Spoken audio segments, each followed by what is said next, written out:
ஆத்ம நமஸ்காரம். ஸ்ரீ லக்ஷ்மி சாய் தன்வந்திரி கிளினிக்லேருந்து டாக்டர் சிந்து. இப்போ நம்ம பார்க்க போடியது ரேக்கியில் ரா மா இந்த குறியீடை பற்றி தான். இந்த குறியீடோட பலன் என்னன்னு பார்த்தீங்கன்னா, யாருக்கெல்லாம் தூக்கம் இல்லை, இப்போ இருக்கிற காலகட்டங்களில் நம்மளுக்கு பார்த்தீங்கன்னா தூக்கம் தான் பெரிய பிரச்சனையாக இருக்குது. ஸோ தூக்கம் இல்லாமல் இருக்கிறவங்க, ஏஜ்ட் ஆனவங்க, டயபெட்டிக் பேஷண்ட்ஸ், ரொம்ப டிப்ரெஷன்ஸில் இருக்கிறவங்க நிறைய பேர் என்ன கம்ப்ளைண்ட்னா, ஸ்லீப்பிங் டேப்லெட் போட்டு தான் மேம் தூங்குறேன், இயற்கையாக இயல்பாக எனக்கு தூங்க முடியல. இதுக்கு ஆயுர்வேதத்தில் பலவித வைத்தியங்கள் இருந்தாலும் ரேக்கியில் ஒரு சிம்பிள் ஆன ஒரு ரெமெடி உங்களுக்கு நான் சொல்கிறேன்.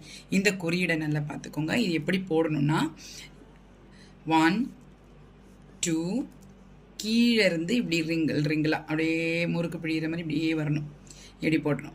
இப்படி போடுறது இந்த குறியீட்டுக்கு மிகப்பெரிய சக்தி இருக்குது. இதுக்கு பேர் ராமா அப்படின்ற இது மிகப்பெரிய எனர்ஜி.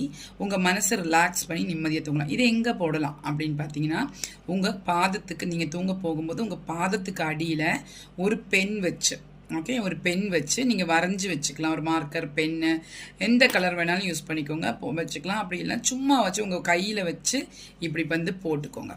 இப்படி போட்டுட்டு இதை போட எனர்ஜிஸ்டிக் ஆகும்.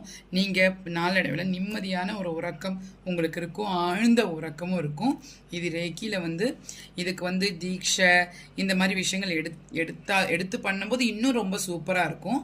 அது மட்டும் இல்லாமல் நீங்களும் சுயமாக டெய்லி படுக்கும்போது போட்டு படுத்து பாருங்கள். எந்த தாட்ஸில் எந்த எதுவும் கவலை, கெட்ட கனவு அந்த மாதிரி எதுவும் இல்லாமல் நீங்கள் இந்த ராமான்ற குறியீட்டை யூஸ் பண்ணும்போது நிம்மதியான தூக்கம் உங்களுக்கு இருக்கும். தேங்க்யூ. ஆத்ம நமஸ்கார்.